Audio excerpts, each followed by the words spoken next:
fresh out the oven. What is cracking, everybody? It's Mega Pieman here, and welcome to another look at my map. This time for King of the Hill Synthetic Alpha 3, which is, of course, the third version of my map, King of the Hill Synthetic. And this time, there are a lot of big changes going on. Now, when it comes to mapping and the way that I like to map is I like to make big swaths of changes if there are things that needed to be changed. I'm not somebody who likes to do a lot of little tiny iterations, especially early on if there is a problem. What I like to do is I like to change a lot to try to actually address that problem. You'll see this happen with a lot of early mappers when it comes to people who they put a lot of time and effort into their maps, and they don't want to change things too much because they're like, well, I put so much time and effort into that, I don't want to just delete that.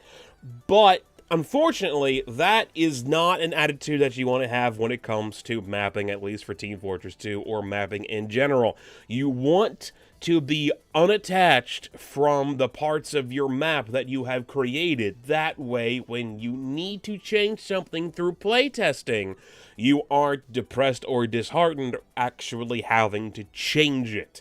And that is something that is very prevalent with this version of the map. There's a lot of changes going on to try to fix an issue that was real bad with Alpha 2. So in Alpha 2, I had these middle sections around the point a lot easier for anybody who's on the point to then jump on a slope and get up here. The idea was that it would help, like if blue team was on the point, they could easily get back up here, but unfortunately what happened was what I thought would happen, but wasn't sure if it would happen, was red team, as an example, would capture the point, get up to this area, and then use this area to hold the point. And then they would just continually push forward into the other team's spawn area. And that's a problem, because it would make it nigh impossible for whoever didn't own the point to actually retake the point. Now, these upper areas, the entire purpose of these upper areas is to assist in capturing the point area. That's the purpose of them. So if red has here, they can use this to capture the point, and they can use this to defend the point, but I don't really want red team to get over here to use it with all of their different team members. I mean, you can have soldiers and demo man get up here, and possibly a scout could double jump across or use the winger to get across. I'm not entirely sure how far that is, if a scout can get across that without the winger or not. I think, does the winger still let you jump farther? I don't know. TF2 changes its stats of its weapons so often, who the crap knows.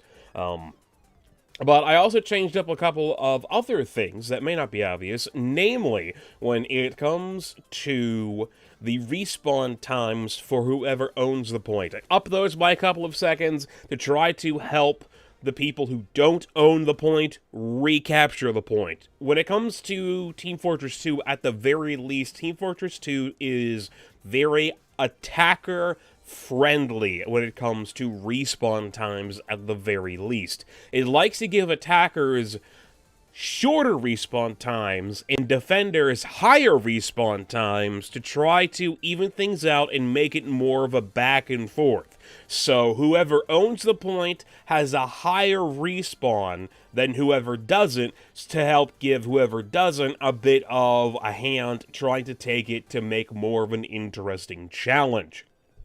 That's how it usually goes in Team Fortress 2. That's how it goes for pretty much all of the game modes as well, not just King of the Hill. Of course, attack and defense makes sense. Since blue are attacking, they get a shorter respawn than red, generally all the time. Payload is exactly the same.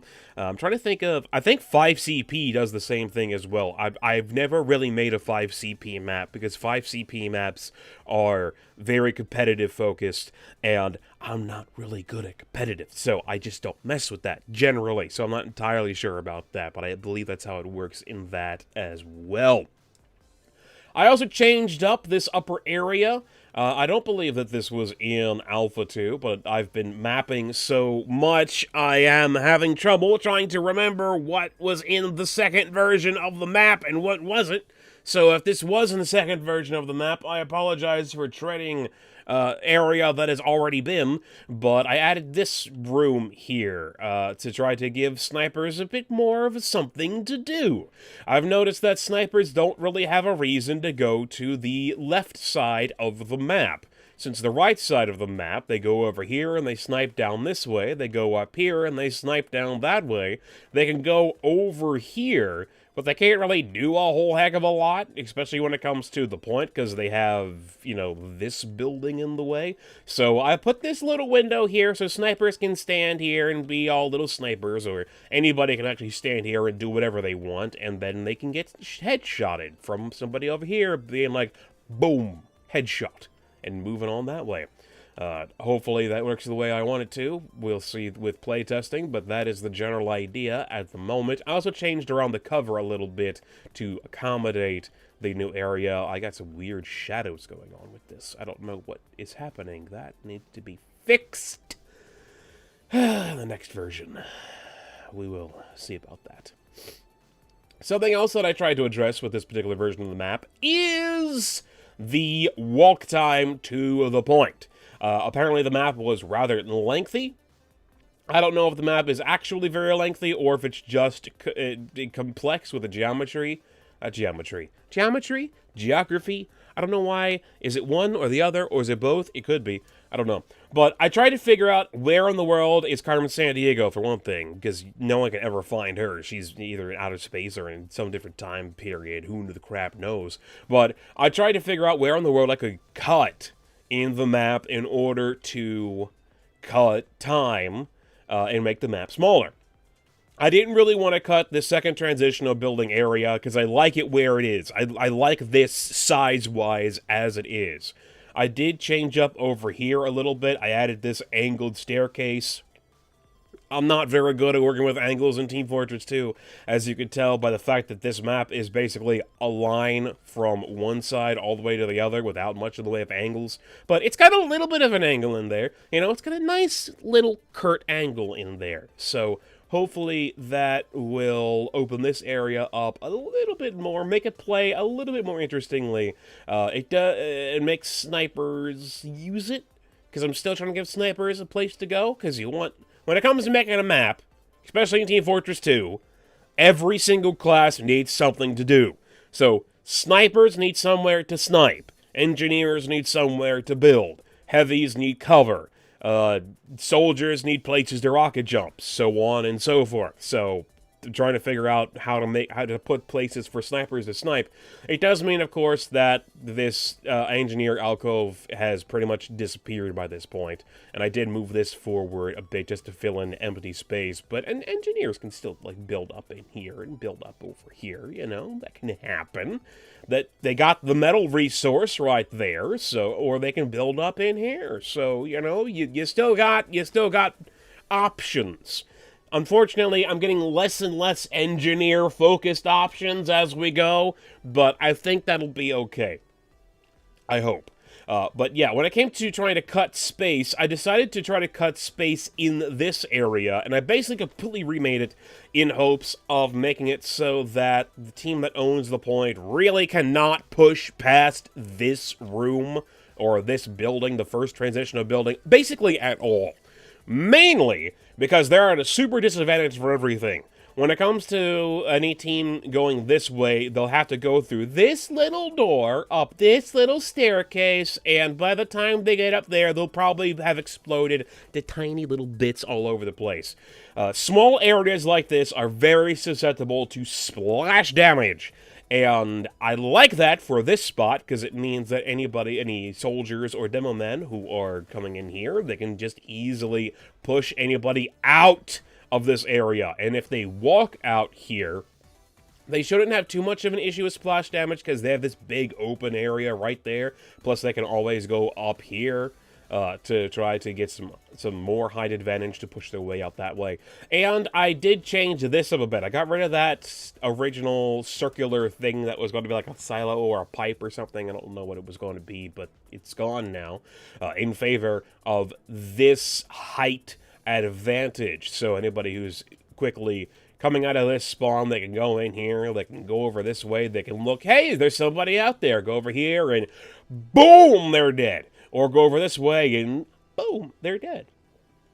The good thing about this little bit of an porch area, I'm going to call it a porch, I don't know what else to call this, loading dock porch kind of a thing, is that you can get out here, and then you can rocket jump over to here with it, if you rocket jump right. You can like rocket jump off of this, off the building, and land up here.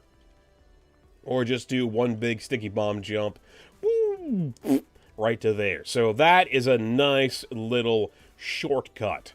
Unfortunately, I don't have any sort of like rollout options when it comes to getting there, except for over here. Like you come out of here with an explosive weapon, explosive class, and then you can explosive jump over to here, explosive jump up to there, explosive jump over that way.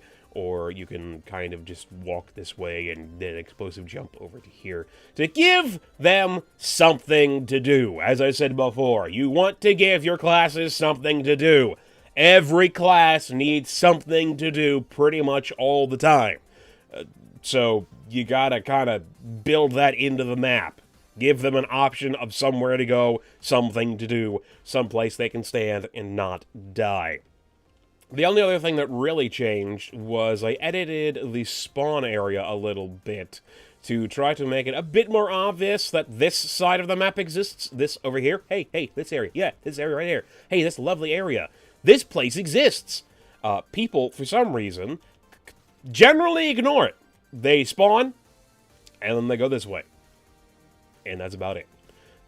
So hopefully by opening this up a little bit more, they can see, oh, there's a door down here. Oh, there's an arrow down here. Oh, I can go this way. Oh, I can go this way. Oh, I can go this way. And then, oh, there's a point. So that's the idea. Whether or not that will actually come to fruition, I'll have to wait and see. There's also a little bit of detailing. Probably shouldn't have done this detailing, but I did it anyway. Trying to figure out a cheeky little way that I can use this Yeti or Mercenary Park / Yeti Park forklift without it showing the Yeti Park logo on the side. I don't know. Maybe I'll keep that. I'm not entirely sure. There's just a little bit of detailing. This building felt like it felt like it needed something. So I put that in there, and hopefully it'll work. I don't know if I'll keep it, but maybe. I'm thinking of doing some asymmetrical detailing. What asymmetrical detailing is when you think of 2-4, there's asymmetrical detailing. Blue side and red side, layout-wise, are exactly the same, but detail-wise are very different. So whether or not I'll actually do that, you know, depends on if I ever get this map to that point. But that is pretty much it for King of the Hill Synthetic Alpha 3. That's the big changes. Shortened up the map and try to make it so that people who owned the point don't then own the whole gosh dang map. So, we'll get some playtesting in on this. We'll see how things go, and I'll be back with King of the Hill Synthetic Alpha 4 sometime soon. People seem to be enjoying these videos and hearing me ramble on about reasons why I do things when it comes to making my maps. So as long as people seem to like them, I'm going to keep making them. Thank you very much for watching. There'll be more quick peeks and other things that are in the works coming up in the future. So stay tuned right here to youtube.com/MegaPieManPhD, and I will talk to you guys later.